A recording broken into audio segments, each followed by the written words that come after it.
Hello, welcome. We'll get started. I'm Eve Enslow with Microsoft. I'm an enterprise strategist and my colleague presenting today. I'm Michael Herman, U.S. leader for sales transformation and CRM for KPMG. So thanks for being here today. So just to talk about why we're talking about disruption at all, what's going on in the world. We're looking at a situation where the world is a giant network. People have always operated in networked fashion. What's different about today's network is the speed at which people and things connect, as well as the hyperconnectivity. So in the past, networks might have existed more in sort of discrete domains. Now they're really interconnected, and data flows between systems, companies, people, things, data streams, all connected. And what this means is things move very quickly, and that disruptions are very dynamic, both inside and outside of the organization. Also, what's happening today is the people themselves are different. So we're seeing a rise in the millennial generation. In the United States, millennials will become the single largest generation in the workforce, 34%. So massive transition in the workforce today. So what do you think about that in terms of what that really means for organizations? Yeah, so we tend to look at everything with a customer lens as an organization. How are our customers buying differently? But it's not just about that, it's about your employees. And they are expecting different levels of engagement than the current models we've built. And so all of the models that we've built, operating models, customer models, they're really focused on a different generation and a different engagement model. And the millennials today, as employees and as customers, are really looking for a completely 180-degree change in how we interact with them.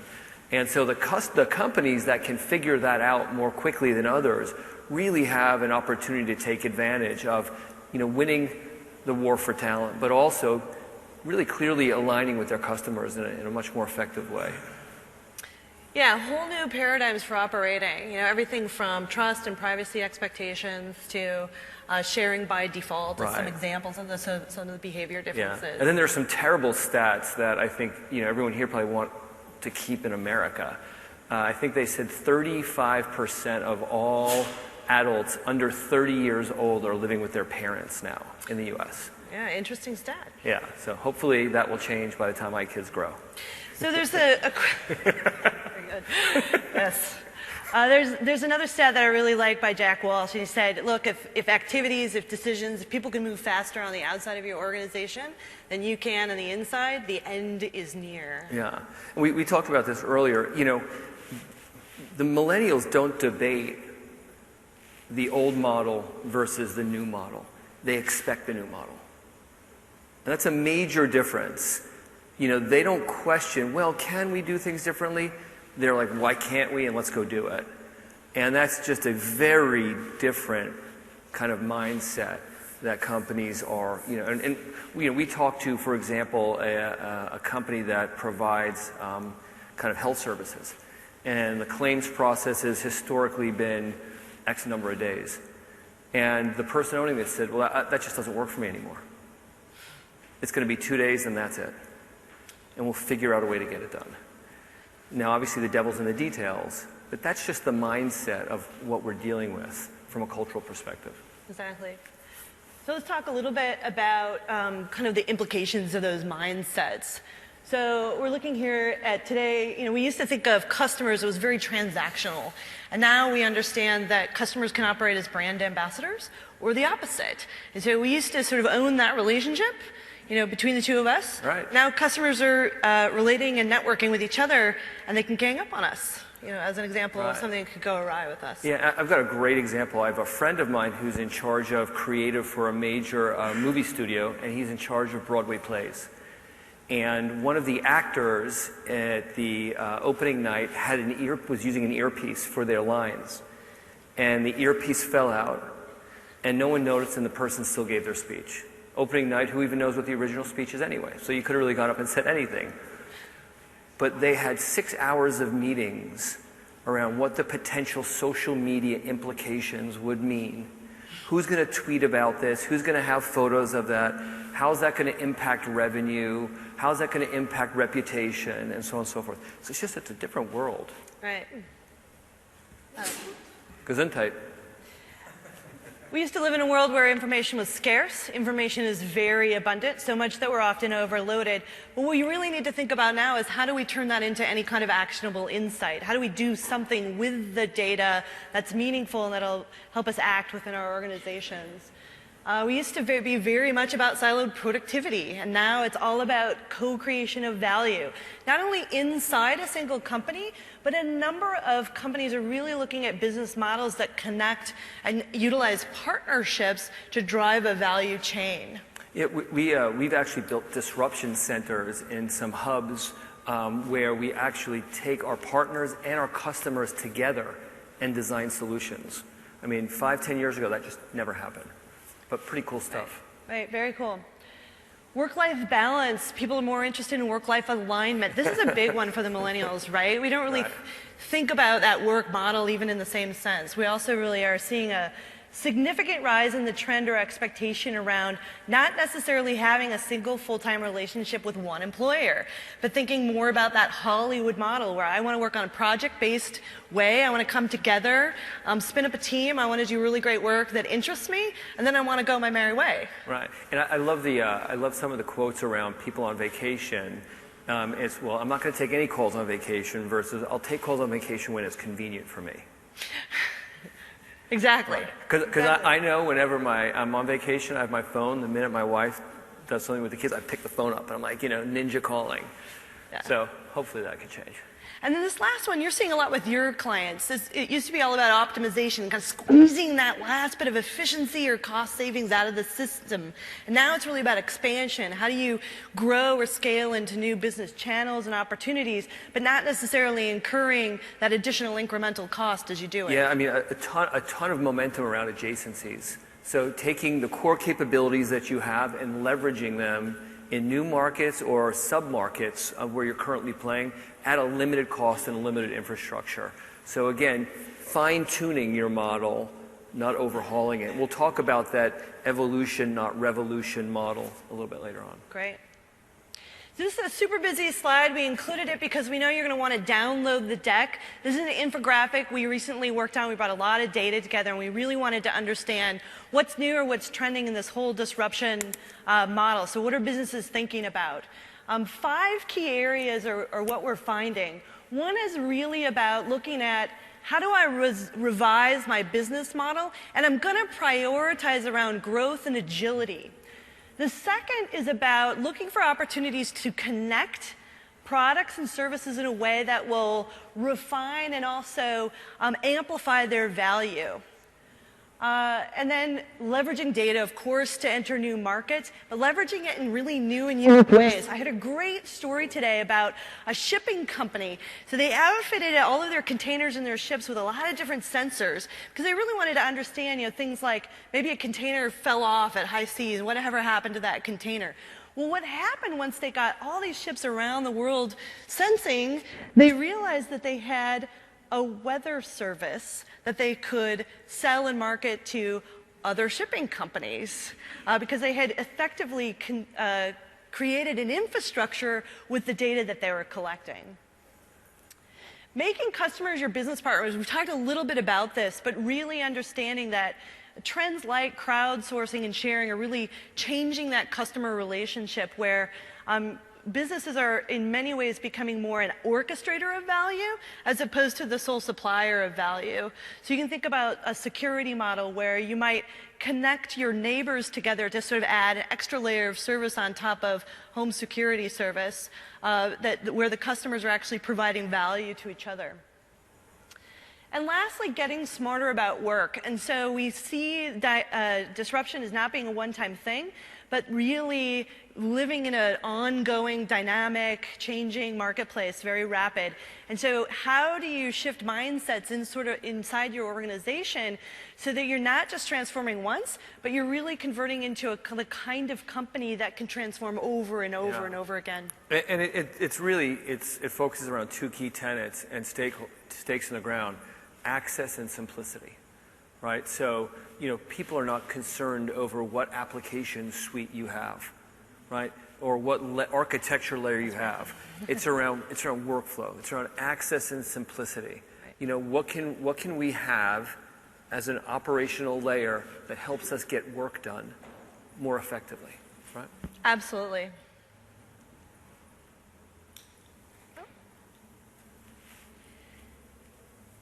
So it's not just about technology, it's about the underlying cultures and mindsets as well. This is kind of a theme we're going to talk about a lot today. One of the interesting things is that we're all living this. So, I work for Microsoft. We're in the middle of the same soup of transition right now. 2 years ago, 3 years ago, I would have worked on projects that were very siloed by my team and my organization, where I worked mostly directly with my peers who reported to a same management structure. Today, 2 out of the 3 major projects that I work on that I'm responsible for don't really rely on my direct team members as my sole stakeholders. I'm working across 4 or 5 different discrete businesses at Microsoft. We're in different buildings. In one of the projects, we're all over the world in different countries, having to manage the time zones, which is always challenging. You know something about that as well. But really, that whole nature of work has changed. I spend more time on Skype for Business and using that kind of remote connectivity even when I'm working from my own office than I did even 1 year ago. So really changing, again, how we work both from a mindset and an approach perspective as well as a technology perspective.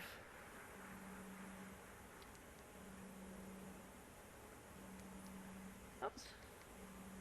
So we're going to now have an opportunity to really dive into a particular case study that you've been working on.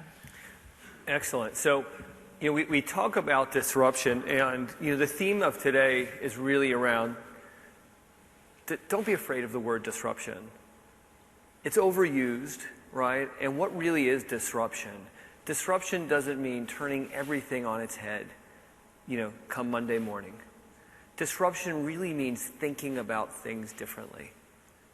And so you might actually do a lot of what you're doing today just a little bit differently, but the end goal in sight is really thinking at a different paradigm. And that's what we're really talking to a lot of clients around.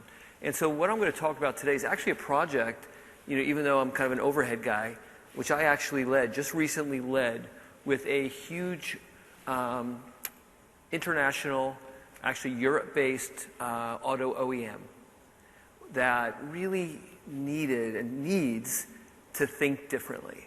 And we'll talk a little bit about that, what that means. So, why do they need to change? Anybody buy a car here recently? Raise your hand, please. How many hours did it take you to buy that car? Half a day. In the U.S. Anyone else? Europe doing it better? Anybody Europeans here? An hour? That's amazing. Is it a Tesla? There you go. We'll talk about that. Anybody else? 2 car buyers. Surely the economy is doing better. I've seen the numbers. Okay. It takes on average 4 to 6 hours for this company to sell a car. So think about that. From when you walk into a store, a dealership, 4 to 6 hours. Now, at what point do you think, hour 1, 2, 3, 4, do you want to kill yourself? I think it's like hour 2 or 3. At hour 4 and 5, as the end emerges, do you want to buy a service plan? Probably not. Do you want to get the additional stereo or who knows what? Probably not. And so what's happened is, this company, we had a 4 to 6 hour sales time, no alignment between the sale, the configuration of a car, the sale of a car, the service of a car, and the aftermarket sales. So you could go online, say, I want a Fiat, and type in the model, type in the configuration you want, send it to a local dealer. You get there, they don't even know who you are. Not at least know what you configured. So from scratch. So huge sets of disconnects. But why is this model the way it is? This model is built on how people bought years ago. hasn't really changed, right? So outside of Tesla, when you bought your car, how different was that experience from the time 2 cars ago that you bought? Barely, right? Right. So, what's driving this disruption, though, that's causing almost every global OEM, right? Because think about it. These are manufacturers. They're not sales organizations. They're manufacturers. What's causing them to change? Strategy. Really a rethinking of the vision. Now, a car sale is less of a car sale, more of a technology sale. Think about that. Yeah, I think this is a really interesting point that you brought up when we were speaking, because it really just goes back to what we were talking about in terms of the changing expectations of the customer. Right, right. So, okay. So it's a technology sale as much as a car sale. And that's going in that direction more and more every day. Self-autonomous cars, right? CarPlay, being able to change your thermostat from your car. I mean, these are things that are out there, and they will be coming, right? And so the model for today's car is not built on that. Forget about the people who are obviously ill-equipped to be able to handle that, but the model's different, right? The processes, right, are broken. Why? Because the dealer has historically looked at, the OEM has historically looked at the dealer as the customer. And they've built their model based on the dealer being their customer, not on the end customer and their experience. And that's a huge disconnect. So the dealer says, you know what? You're an independent distribution model for me, even though you have some rules to abide by. As long as I give you a good experience, I'm going to rely on you to translate that to a good experience to your end consumers. And we all know that doesn't happen. So if you look at almost every auto dealership across the globe, because we looked at this globally, the performance of an individual dealership is really determined by the leadership of that dealer, right? There's no organizational uniformity, right? And then the technology. Talk about antiquated technology, right? So what are the issues? You go to a dealer and you say, I want a Chrysler in blue, blah, blah, blah, blah, blah, match it. Well, how many cars does a dealership have in their stock? Around 25 to 50, the size of a dealership. They sell 400 to 1,000 a month. So the chances of them having exactly what you want are really low. But they have cars everywhere. So I live in New York. And the largest dealer for this organization pushed around 500-600 automobiles a month. They had cars at the racetrack. They had cars at a sports arena. They had cars all over. So how do they match those cars with the consumers? The technology is not there for it. Do you think they have Wi-Fi at Aqueduct Raceway? So they can go in and... No. So huge disconnects. Really limited capabilities. And again, a technology platform that was fragmented. It was a technology platform from the OEM to the dealer, not to the consumer. When don't you think the OEM would value the data from the consumer in what they build, right? Completely broken model. And Michael, one of the things that I think is really interesting, I know you're going to talk about this a little bit later too, is that you can get in and you can fix the technology, but if you don't fix the people, then you end up with the sort of blocker right in between. Yeah. We're struggling with this in some of the pockets around Microsoft where sometimes it comes down to the nitty-gritty of what's our compensation model for certain people who used to work in a particular way. We're trying to shift the company, but if we can't also shift those people and really rethink, then we've got competing interests inside our own company. Oh yeah, absolutely. I mean, and I can speak for ourselves. We're eliminating performance ratings. Talk about a mind-blowing experience.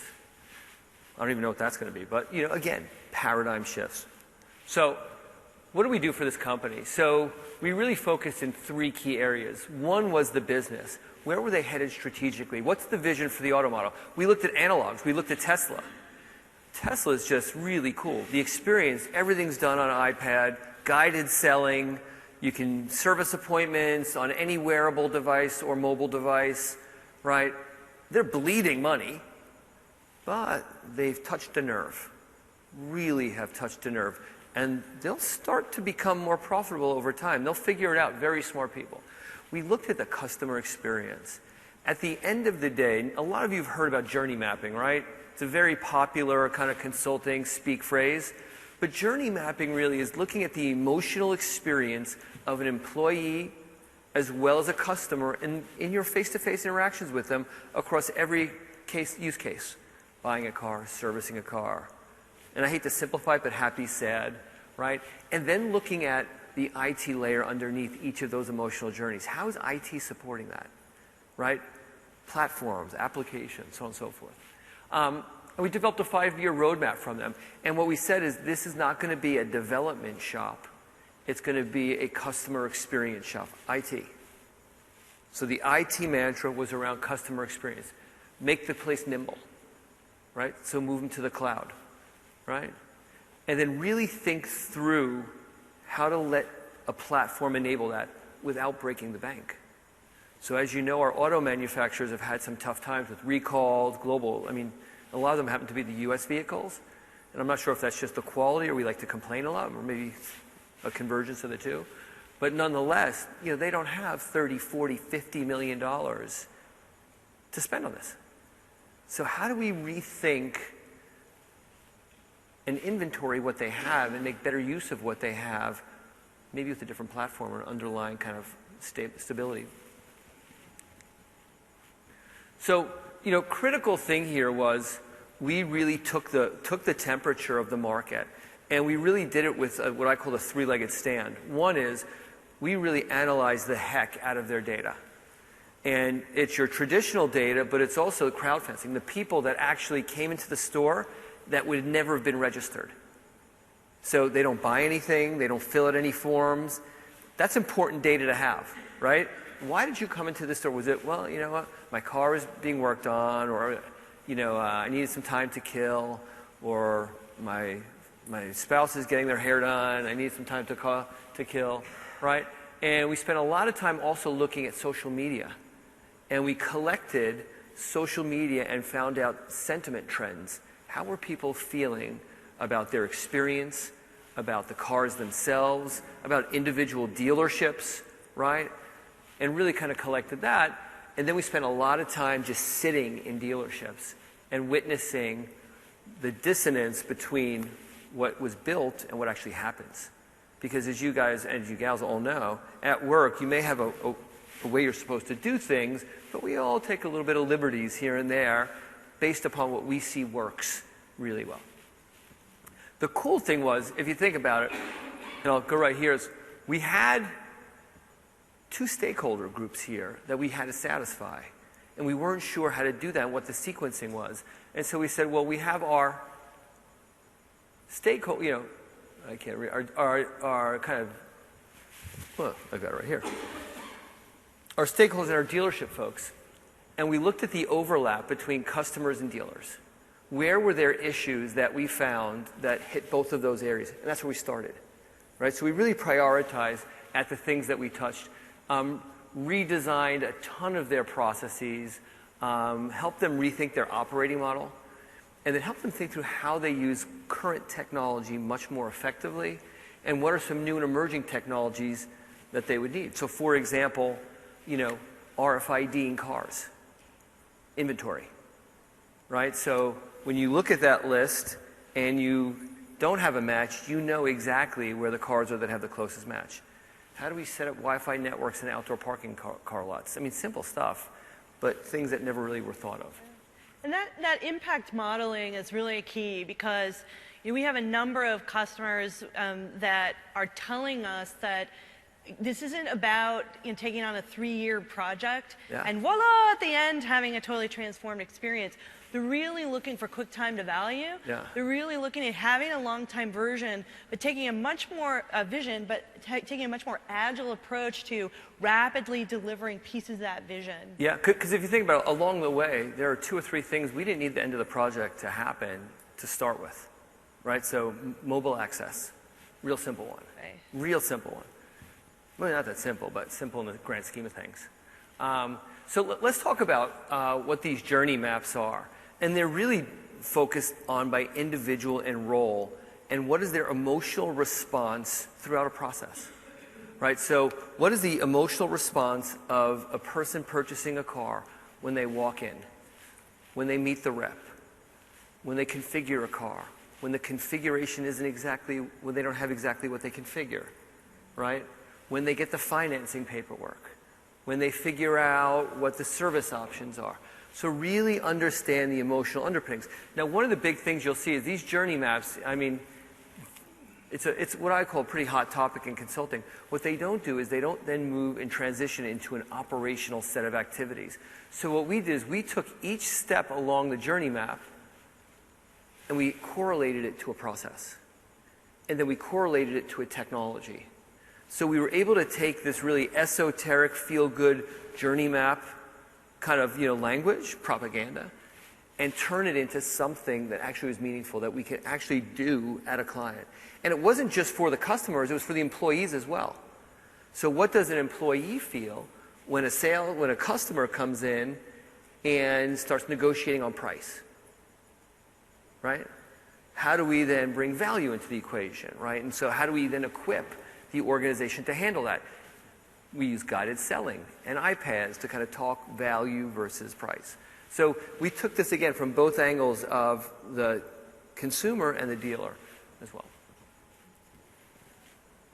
And this at the end of the day will be the blueprint for how workflow is enabled by technology at the end of the day. Right. That's really what this is, right? Absolutely.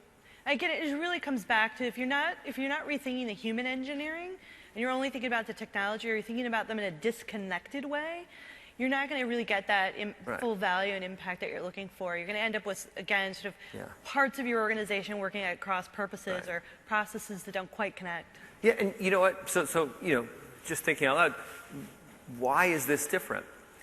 So back in the day when companies would do consulting work, I've been doing this 20 years, we never thought of the emotional experience. I mean, if you would have told me that, I'm a New Yorker, so I'm even worse. If you would have said to me, and I'm an ex-banker, what's your emotional experience? I would have had a very salty response for you, right? But that is a critical difference right now, is you have to really play into the ethos of the people at all levels of your interaction. It's so interesting that you say that too, because one of the interesting pieces of data that came out of our last round of analytics was that the #1 role on the rise in enterprises today is people are hiring cognitive and behavioral scientists because they're seeing the same trend of we have to move from again, sort of not being aware of the emotional or the behavioral cognitive patterns to being really intimately aware and understanding how we could find those sweet spots of interaction. That's exactly right. Exactly right. So, and these are cool charts. I mean, that has to count for something. So, yes, these are Apple devices. Why did I say that? It's a different Microsoft. And so obviously we partner with Microsoft, but, the message here is not about are these Apple devices and wearables. It's around the data underneath them, right? And the processes that they automate underneath them. And, so as a partner for Microsoft, part of what we're really excited about is the flexibility of the platform, right? And so, we can go into an organization that made a bad decision to buy Apple products for their mobile and wearables, but we said, you know what? Let's make that a separate issue because the platform shouldn't matter. But how do we enable those experiences and those journeys, right, with today's technology? How do we leverage digital, right, in mobile, right, and social to bring to life these experiences? And it's really kind of a cool way to look at this as to what's the relationship. What do you want to do on your phone versus your watch versus on a desktop, right, versus on a laptop, right? Because you have very different things that you want to get out of each of those interactions. Like a watch, maybe remind yourself of a service appointment or get a beep that your car is ready, right? Right. Or going to the future, maybe that gives the ability to feed back information around your car's performance. Really some cool stuff happening along the way. But this is all real, and these are not You know, when you go to the restaurants and they have those fake food platters, and you kind of look at them and you're like, oh, that kind of looks kind of good in a weird way. These are real deliverables. We obviously protected the innocent and the names, but these are exactly what we built for them. So we built for them, well, we'll get to a little bit. Don't want to give away the... So a lot of you are here for IT, so let me talk a little bit about what does that mean. So when we went and we pitched this, you know, we came in with a very different story than everyone else we were talking about that was brought in, and everyone jumped to the technology. And we said, whoa, you know, we'll get there. We need to get there because, you know, they had some portals that weren't supported anymore, and some other old technologies, but it really started with the business. And we said to them, we said, you know what? Don't budget what you think you need to budget, and we're not here to spend your money. We're here to think about where you're heading, and then how do we intelligently look at the inventory of what you have and leverage what we can leverage, right? And then introduce new and emerging technologies in a really smart way that doesn't disrupt your business, but really starts to tell your people we're listening to you. So for example, can we take some of our current platforms, put a digital mobile social layer on it as we start moving to a new platform behind the scenes? And so we really went through a really detailed analysis of the architecture, right? All the platforms that they have, right? They thought they would have to rip and replace everything. And we wound up really not touching much. The big thing we actually wound up doing for them was redesigning. What it all really hubbed around was a portal, a sales portal. They had multiple portals, a dealer portal, a sales portal, a service portal. We made a really slick portal, right, with apps on it, on a stabilized platform. Then we did a bunch of cool stuff around wireless and, you know, connectivity and, you know, building in some of that digital capability as they kind of, because you can't all of a sudden turn a business model on its head, right? I'll give a great example. For another client, we're just going through a vendor selection, and they have a COBOL-based infrastructure, and they want to move to the cloud. And all of their employees have been there in IT and operations 5 to 20 years. And they gave them a central role in selecting the vendor. Now, what do you think they chose? The COBOL-based competitor or the cloud-based competitor? The COBOL. That's what they know. People are afraid of change. Everyone. Right? They just are. So you have to really be thoughtful about how you introduce new technologies into an environment. So this is another really, I think, a key theme. We brought about 30 CIOs across the industry together last spring to Microsoft. Brought them to Microsoft. We were talking about these issues. We were talking about things, you know, kind of like bimodal IT and how do you keep the lights on while you innovate. And across the boards, regardless of industry, regardless of size of customer, everyone said the same thing. I am not going to rip and replace. I am going to evolve and revitalize my IT and my infrastructure. And I'm going to look for the opportunities where I can have, you know, immediate impact or short time to value impact. So we're seeing a lot of instances of things like using Azure Application Services to unlock a mobile service on top of existing line of business applications is one example we're seeing a lot of trending. Yeah. And the unspoken truth about rip and replace, it's a secret. It's most people that initiate that never see it come to its fruition. Good point. Just saying. I've been doing this a long time and worked with a lot of clients. On one hand, I can count how many people started a rip and replace strategy and saw it through. Doesn't mean it can't be done. So what are a couple of cool lessons learned, or how do we do things a little bit differently here that I thought we were able to get to this agreed upon roadmap and business case in 12 weeks. 12 weeks, global company, 8 brands, unique brands, which this would need to be able to serve. So some of them had their own dealer, but they're all going to move to this. How did we do that? We threw out the playbook. And we said, we're going to look at this by process. And we're going to do teams that are co-sponsored and co-staffed with the IT and business folks. And we had a big joke at the beginning of the project where we said we're going to get on those big sumo suits and just get it all out of the way early. But this was a critical win. In fact, the client said to me after, this was, in the long term, the bigger win for their company was that we broke this by process. We had process owners, and it was both IT and business, and there was no separation thereafter. Right? So. Right, and this is really about rethinking and working smarter, kind of re-engineering your approach, because disruption isn't going to be a one-time thing. We're going to see the market continue to be much more dynamic than it was 10, 15, 20 years ago. Yeah, and think about it. Here's what you're working against. Business comes up with a set of requirements. They go through a whole set of approvals, hand it off to IT or operations. They look at it, beat it up a little bit, they send it back, and this dance happens 3-4 times, right?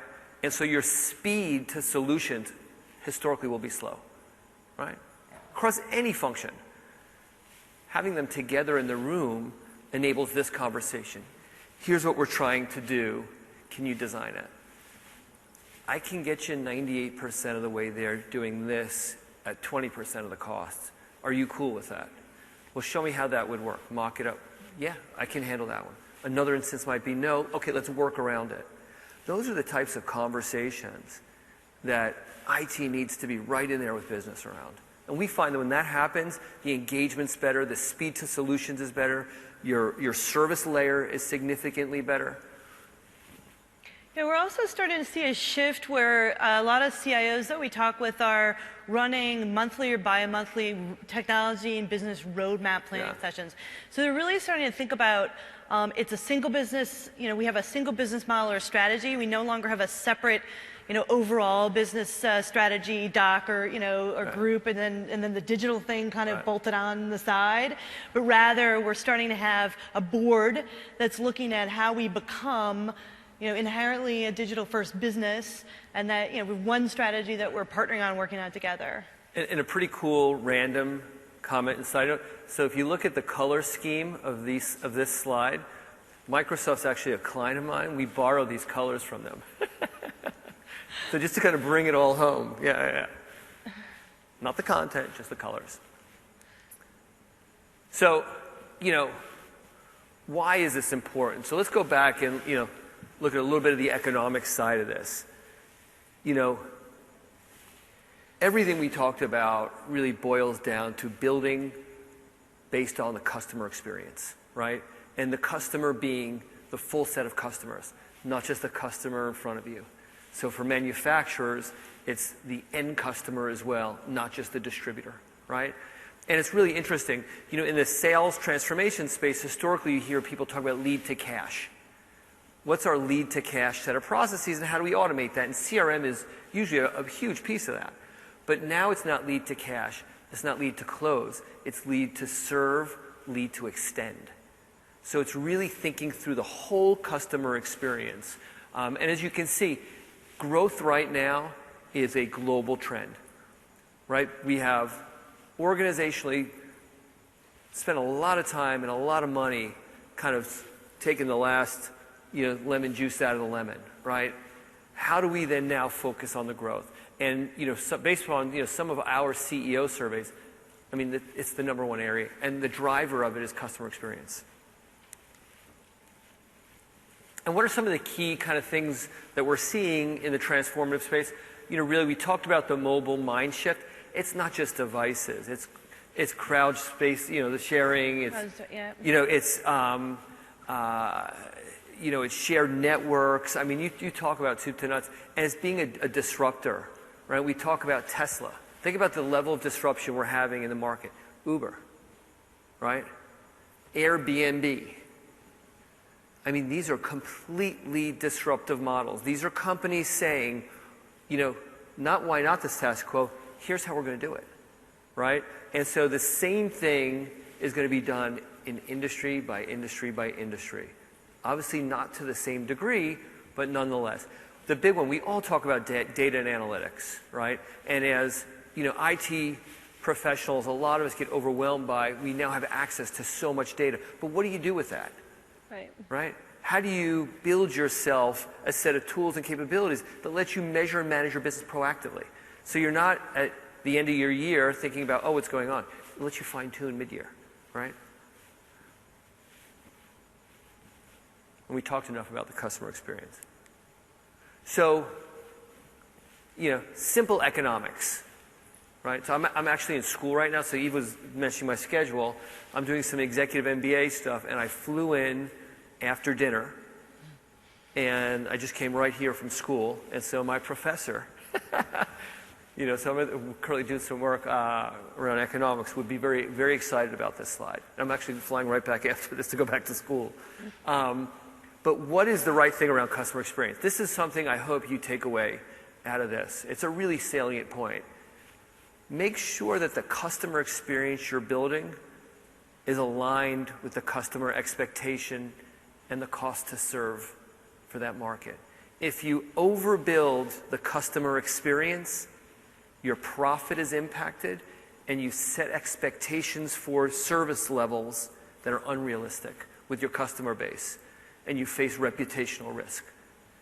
If you build a customer experience that doesn't meet their expectations, your revenues will be impacted. So finding this sweet spot is really important. Now, there might be times you exceed customer experience over the expectations, but make sure it's calculated and fleeting, right? Know the impact. Yeah. Know how if you're utilizing it for differentiation, really understand that that's the strategy. That's exactly right.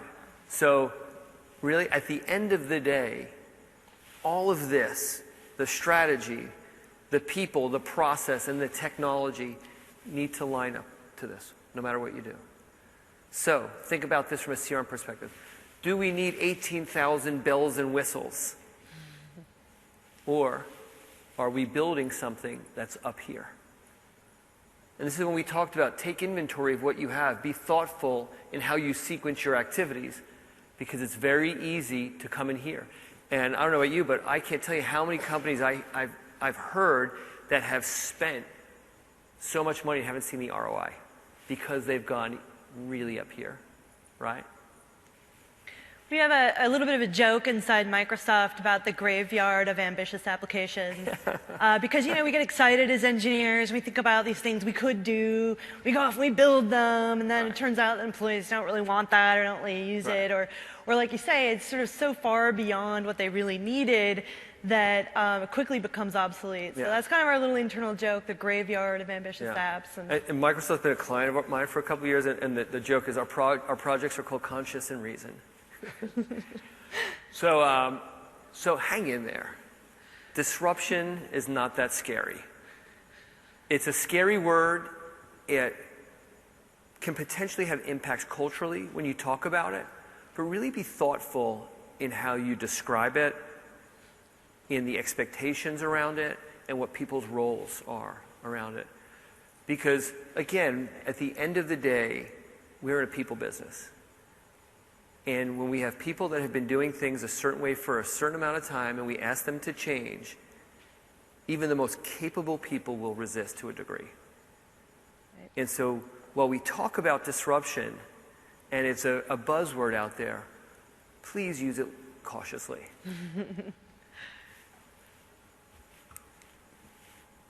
Eve? Checking a little bit on time. We want to leave a little time for Q&A. So I'm going to leave you with a couple of big ideas, and then you'll see that we've padded the deck with some meaty slides that go a double click deeper, so you have something to take home on the plane, do a little reading, and think about how you might take some next steps in your own organization.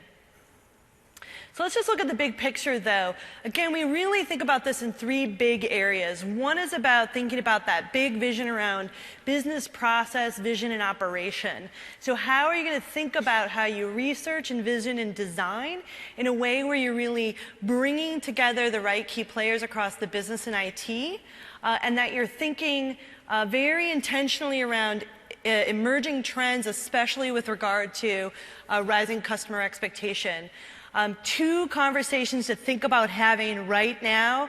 One conversation is again around this trend of crowding, crowdsourcing, crowd sharing, crowd employing. It's a very big trend, and we're seeing a lot of different kinds of industries disrupted by it. We talked about hotel and travel. We talked about taxi business. You know, we've talked about even things like home security starting to have kind of an angle on that. And so today you think about owning end-to-end a relationship, maybe your infrastructure. You probably even think about having a kind of a more direct, permanent relationship with your employees. That will not be the same in 5 years as it is today. So start having a very thoughtful conversation and asking yourself, what if? What if we didn't own, you know, the fleet? What if we didn't own or have a full-time employee relationship with everyone who's going to work on a project? The second is thinking about, as you manage a global brand, how you get to hyper-personalized experiences and service. So again, we're seeing a lot of trends across various industries that take advantage of that concept. So imagine as 3D printing becomes cheaper, we're starting to hear customers talking about how they could enable an end customer to have a digital experience where they design really an end-to-end fully customized product, upload that, and then go to a local chain store where it was printed out and I can pick it up same day or next day. So very hyper-personalized or customized, but actually managing that at a global scale. And, sorry, please go ahead. Yeah. One really cool thing that you'll see is all of these companies, and examples such as that, they have more than one thing in common. One big thing in common is they have very low costs. So they don't sit on inventory. They don't have a lot of PP&E, right? And it's, you know, not just disruptive, but it's disruptive on a service layer, right? And it's leveraging external assets, right, to help deliver that value. And that's really unique. That's a very good point. Absolutely right. So the second big area to think about is, you know, internally how you work. What's the culture? How are you enabling people to work faster and smarter? So two things to really think about here. One is most companies today still operate on a social paradigm of protect by default, share when I have to. Even those that kind of say they share by default, we're not really seeing that in practice. I can admit we struggle with this even at Microsoft. We must rapidly move to a share by default, protect only the data that really matters. One of the things you might want to do if you're really interested is stop by the IT Showcase booth in the expo area, because they can talk to you about something that's kind of unique that Microsoft does. We categorize all of our data, everything that's on shares, content, apps. Very simple categorization. Is it public? Is it low sensitivity? Is it medium sensitivity? Or is it high sensitivity? One of the things we discovered when we started doing that, and it shocked us really, was that 80+% of the total data, applications, things moving around the organization was low BI. And so it allowed us to immediately start opening up those shares, thinking about things like, hey, what can we move to the cloud today? It was an easy decision. We already knew which sites were our lowest risk. More recently in the last year, can we start to enable external vendors instant access to some of our shares with OneDrive for Business? Yes, we know that 80% of the sites are low business impact, so we can open those up. We can be more thoughtful about the data that really matters and really needs protecting. So understand your data and start to really think about how you can categorize it and move the highest percent to share by default. Also really think about how your leaders are showing up and driving that culture. If your leaders are still sending out mass emails in Outlook, stop that, get on a social platform, really start to thinking about, again, that open and more interactive style of communication with the organization. Secondly, decouple the notion of team or group from the organizational hierarchy and structure. You talked a lot about the value of that. We're seeing the value of that internally. And one of the things that we do to enable that is we enable every individual employee to be able to spin up at any time a digital collaboration workspace that we can individually manage those and then decommission them when we need them. So I can, I have full authority to create a virtual team and to like basically equip myself with all the tools I need to run that team. And what IT is doing for me is providing the infrastructure and then providing a governance model to make sure that those workspaces get retired when they need to, that they get categorized appropriately in terms of security and so forth. And then lastly, think about the infrastructure itself or the technology itself. We talked about that we're revitalizing, we're not ripping and replacing. Two things to think about now are one, kind of how to get started quickly. Look at, again, that inventory. Think about the short time to value. We're seeing a lot of customers look at IoT specifically because it's something that you can even look at internally as a project. So one of our very early projects at Microsoft was applying IoT to our own facilities management. And it was really phenomenal, not only what we were able to learn from that experience, but the immediate cost savings that we were able to realize from something like that. So again, kind of looking at those projects that you can take on that make use of what you already have and extend the capability. The second thing is really about driving intelligence, connection and trust. If security is not yet a boardroom issue in your company and discussion, it should be. Quick question, show of hands. How many people could tell me right now in a monetary terms what your data is worth to you?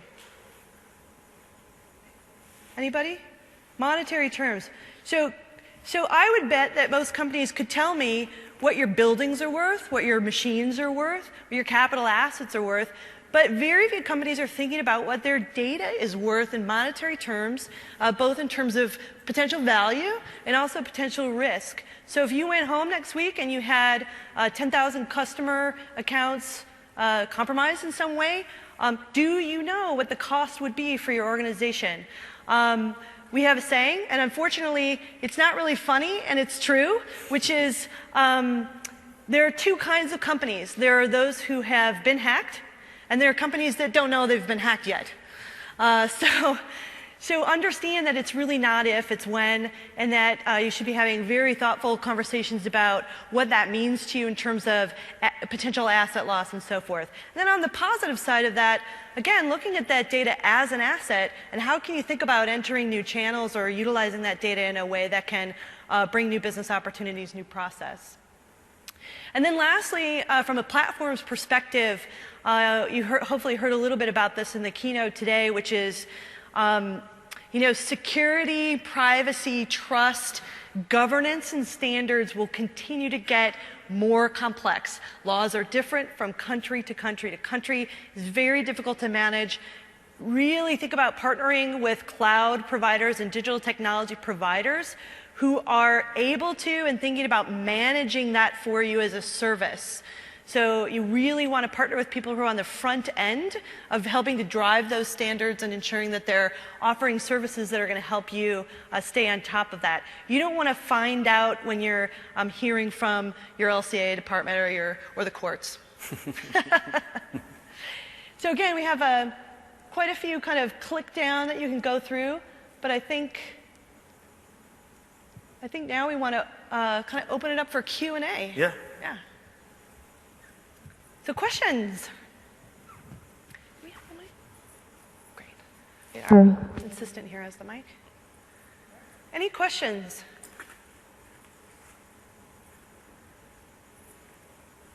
We were that clear. We've stunned them. It's the end of the day. I think most of the topics you told us, it's not about the disruption of the models, but it's much more the disruption of behavior of peoples. So how do you do this digital mindset in companies which are, from a DNA perspective, not digital by definition? Right. So we look at the digital dimension of it as a set of tools, and so we start with the behavioral expectations. And if there are areas where we can't digitize, where we just have to build a better process, or have a leaner, different organization, or just think about work differently, we start there. And so organizations that don't have that capability yet it gives them an ability to have a platform that they can adapt when they're ready. Because not every organization is ready, or there may be regulatory issues they're not ready, right? They can't have access on certain types of devices or on certain types of data. But it gives them still, at the end of the day, it's really around better engagement, right, with whomever your stakeholders are at the moment and who they might be, and then building around that. And technology can play a role. The question is, based on each organization, what is that role? And then how do you get there, right? Yeah, and I think just to add a little bit to that, one of the issues that we're seeing pop is this question of digital literacy. Anybody hear that term? Heard that term? My mic does not like it when I raise that hand. Digital literacy. So 2/3 of jobs in the next 3 years will be disrupted in some way by technology, whether it's robotics or machines or laptops. But you can't expect that your workforce is going to turn over in that same time frame. So a lot of companies are struggling with how do we retrain, how do we drive digital literacy. I guess some of the ideas that we've seen that are really interesting are mobilizing and really leveraging that millennial population to do reverse mentoring. Is one of the success stories we've seen. And I think a lot of it comes down to, really what you were talking about, which is when you thought about your design, you thought about the emotional state of the employee as well as the customer. So that end design that you came up with, the employee could immediately see the value to themselves in the equation, and it becomes more compelling to stretch and adapt and embrace the new tool. Yeah, and digital means different things to different people.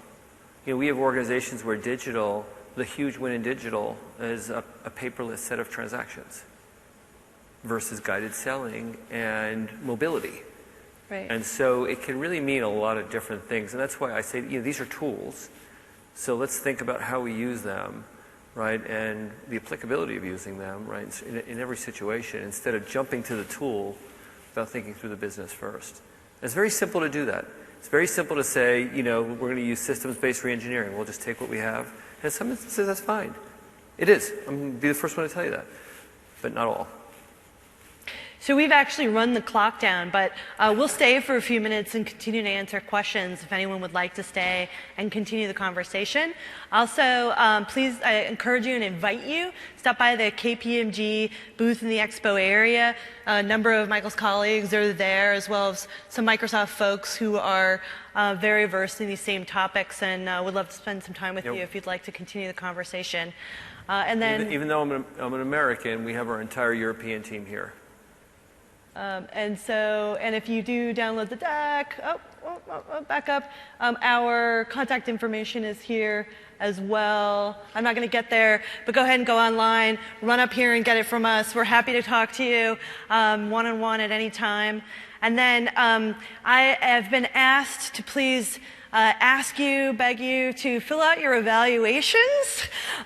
The conference team does use these to plan the sessions for the next one.